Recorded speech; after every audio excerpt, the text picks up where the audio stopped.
Halo teman-teman, selamat datang lagi di channel Steve's Learning Note. Masih bersama saya Steve. Dan sekarang kita ada di seri algoritma, di mana kita akan membahas berbagai macam algoritma. Dan pada video kali ini kita akan coba menjawab challenge dengan judul Maksimum Subarray. Nah, maksudnya apa dan bagaimana dengan solusinya? Tonton video ini sampai selesai.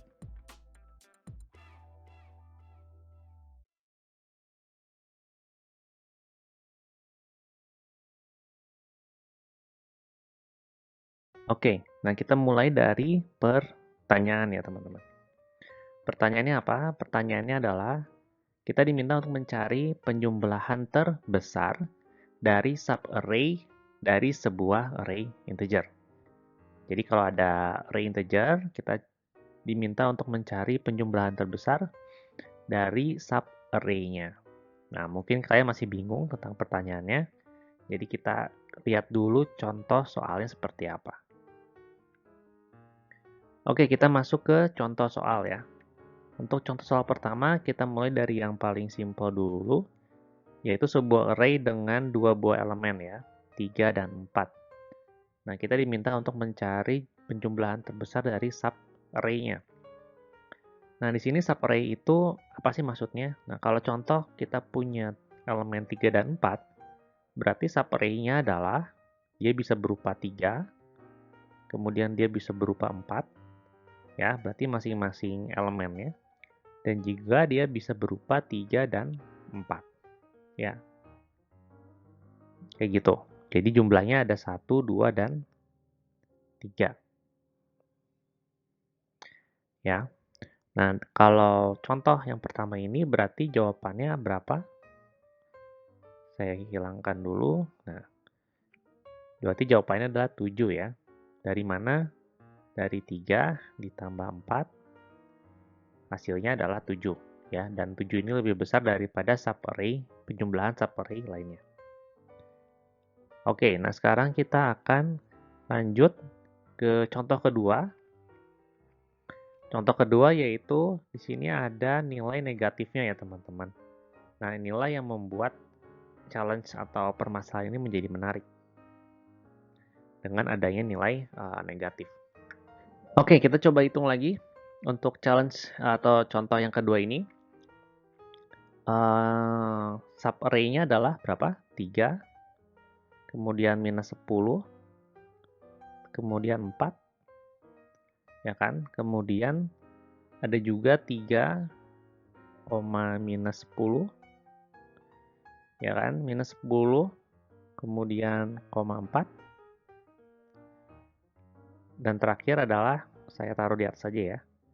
3, minus 10, dan 4.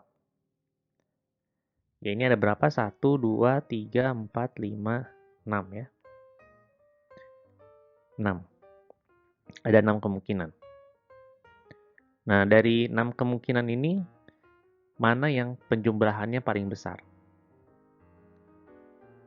Ada yang bisa tebak? Ayo. Nah, kita coba aja jumlahin ya. Yang paling atas ini berapa? 3 tambah 4, 7. 7 kurang 10 ya. Ini minus 3. Ini 3, ini minus 10, ini 4. Yang ini berarti 3 kurang minus 10, minus 7. Dan yang terakhir 10, minus 10 ditambah 4 berarti minus 6 ya. Minus yang ini, minus 6 ya. Nah, berarti yang paling besar yang mana? Yang 4 ya. Kayak gitu. Maka jawabannya adalah 4. Dan contoh yang ketiga, nah sekarang nilai negatifnya lebih kecil. Nilai negatifnya cuma minus 1. Nah, coba kalian tebak penjumlahan terbesarnya berapa. Nah, untuk contoh yang ketiga ini, hasilnya adalah 6 ya. Didapat dari mana? Didapat dari dengan menjumlahkan semua elemennya ya. 3 ditambah minus 1 ditambah 4. Ya, 2 tambah 4, 6. Oke, nah itu adalah jawabannya. Dan untuk mengerjakan atau menyelesaikan problem ini, maksimum summary ini ada dua buah metode yang saya tahu. Yang pertama adalah dengan menggunakan teknik brute force. Kita lihat bagaimana penerapannya.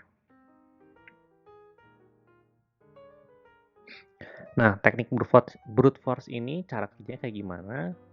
Jadi di sini saya punya array yang lebih panjang dari sebelumnya. Oke, saya akan ganti pointer saya pakai laser. Oke. Berarti ini ada berapa elemen? 1, 2, 3, 4, 5, 6, 7, 8, 9 ya. Nah, teknik brute force itu dia ya simply cek satu-satu ya. Yang mana yang menghasilkan kombinasi atau permutasi mungkin di sini yang menghasilkan penjumlahan terbesar. Dimulai dari yang minus 2 dulu. Nah, minus 2 dicek penjumlahan terbesarnya berarti berapa? Minus 2, kemudian minus 2 dengan 1 berarti ini minus 1, dan seterusnya sampai dengan elemen terakhir ya. Dicatat penjumlahan terbesarnya berapa. Nah, itu baru yang minus 2. Nah, udah dari yang minus 2 selesai, lanjut ke yang 1. Ya. 1, dicek lagi, 1 dengan minus 3, penjumlahannya berapa, sampai dengan elemen terakhir ya, 1 tambah minus 3 sampai dengan yang keempat. Dan ini terus dilakukan sampai dengan elemen terakhir dan dicek nanti nilai mana yang menghasilkan penjumlahan terbesar. Nah, itulah dengan teknik brute force. It does work, but it's not really effective ya teman-teman. Masih ada cara lain yang lebih efektif yang akan kita bahas di solusi kedua. Oke teman-teman, kita masuk ke solusi berikutnya menggunakan algoritma Kerdane ya, atau Kerdane's algorithm. Nah, ini array-nya masih sama yang brute force. Nah, cara kerjanya berbeda ya. Cara kerjanya kayak gimana? Jadi kita akan mempunyai sebuah variabel untuk menyimpan penjumlahan sampai elemen terakhir kita cek ya. Variabel yang menyimpan penjumlahan angka sampai dengan elemen terakhir kita cek. Nah, karena kita mulai dari minus 2, nah ini kan terakhirnya berarti minus 2 juga ya. Berarti kita akan taruh minus 2 ya. Jadi penjumlahan sampai elemen yang pertama ini adalah minus 2. Nah, kita lanjut ke elemen berikutnya, yaitu 1 ya. Nah, sekarang kita akan coba jumlahkan minus 2 ditambah dengan 1. Hasilnya berapa? Minus 1 ya. Nah, minus 1 ini akan dimasukkan ke dalam sebuah rules atau pengecekan. Seperti ini ya pengecekannya. Jadi kita ambil nilai maksimum di antara dua buah angka. Dua buah angkanya apa? Yang pertama adalah si sum-nya, si penjumlahan dari elemen sebelumnya. Berarti minus 2 ditambah 1, yaitu minus 1. Ya, ini penjumlahannya. Dengan current number yang sedang dicek, yaitu 1. Mana yang lebih besar, itu yang kita pick. Nah, dalam kasus ini berarti kita akan pick 1, karena 1 lebih besar dari minus 1. Maka, sampai elemen kedua, sejauh ini, nilai terbesarnya adalah 1. Ya, 1 ini adalah menggambarkan jumlahan dari elemen sebelumnya ya, 1. Oke. Nah, lanjut. Kita akan lanjutkan ke elemen berikutnya. Nah, sebelum dilanjutkan, kita kasih tanda dulu nih, garis hijau titik-titik ya. Nah, ini menandakan apa? Ini menandakan awal dari subarray kita. Nah, kalau di awal, tadi kita mulai dari minus 2. Tapi karena ketika kita mengecek elemen kedua, kita pilihnya yang 1 ya, daripada minus 1. Artinya, elemen atau subarray sebelum garis hijau putus-putus ini kita bisa ignore. Karena nilai penjumlahannya dia akan lebih kecil dari elemen yang sekarang kita cek. Ya, gitu. Kan minus 2 dengan ditambah 1 minus 1 akan lebih kecil dari 1 ya. Jadi kita bisa ignore.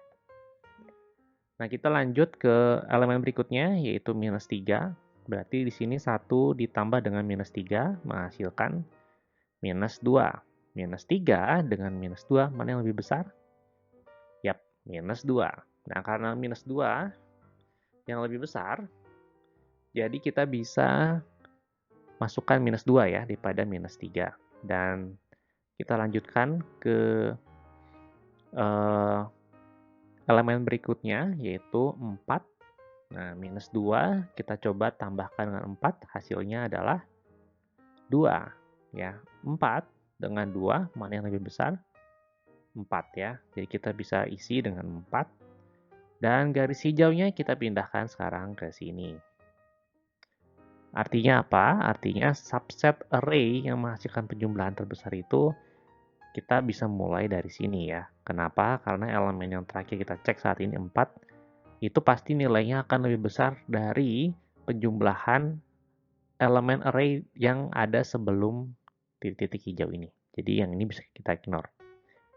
Oke. Nah, 4. Sekarang kita akan lanjut ke minus 1. Berarti 4 ditambah minus 1 adalah 3. Mana yang lebih besar? 3. Oke. Kita taruh 3. Lanjut, 3 ditambah 2, berapa? 5, ya. Mana yang lebih besar? Jawabannya adalah 5, ya. Nah, kita taruh 5. Kita lanjut ke elemen berikutnya, 1, 5 ditambah 1, 6. Jadi kita bisa masukkan 6. Kemudian kita lanjutkan, 6 ditambah minus 5, yaitu hasilnya adalah 1, ya. Nah, minus 5 dengan 1, mana yang lebih besar? 1. Oke, kita masukkan 1, dan kemudian 1 ditambah 4 adalah 5, dan yang lebih besar adalah 5. Oke. Nah, kita sudah selesai sampai elemen terakhir. Nah, kita bisa cek sekarang angka mana yang paling besar jumlahnya. Ya, ternyata yang paling besar adalah 6 ya. Nah, 6 ini dihasilkan dari subset array yang mana? Nah, berarti dari subset array elemen ke berapa nih? 1, 2, 3, 4 ya. Elemen keempat atau indeks ketiga sampai dengan di sini ya. Sampai dengan elemen yang satu ini. Berarti subset ini ya. 4 ditambah minus 1 adalah 3, tambah 2, 5, tambah 1 adalah 6. Berhenti sampai situ. Nah, itu adalah penjumlahan terbesarnya yang bisa dihasilkan dari array ini. Ya. Nah, kesimpulannya kita punya dua buah teknik untuk menjawab permasalahan maksimum subarray. Yang teknik pertama adalah brute force, yang kedua adalah Cadence algorithm. Nah, kita akan lihat kompleksitas waktu dan ruangnya ya. Nah, untuk brute force kompleksitasnya adalah n pangkat 2. N-nya ini adalah panjang dari array. Dan kompleksitas ruangnya adalah linear ya, O1. Nah, untuk yang cadence, karena kita cukup mengecek satu kali ya loopingnya, jadi kompleksitas waktunya adalah On, dan kompleksitas ruangnya sama ya, O1 atau linear. Jadi di sini kita bisa lihat dari kompleksitas waktu, yang cadence algorithm ini jauh lebih efisien daripada yang brute force algorithm. Ya, itulah solusi untuk permasalahan maksimum subarray. Dan saya harap video singkat ini berguna untuk kalian yang sedang mencari bank soal atau yang sedang prepare untuk menjawab panggilan interview ya. Dan ya, seperti biasa penerapan algoritma cadence algoritmnya saya sudah upload di repository dengan menggunakan bahasa pemrograman Golang. Silahkan lihat, linknya ada di video description. Dan sampai situ aja. Dan jangan lupa untuk subscribe dan aktifkan loncengnya untuk mendapatkan notifikasi untuk video-video pembelajaran berikutnya. Terima kasih sudah menyaksikan. Sampai jumpa.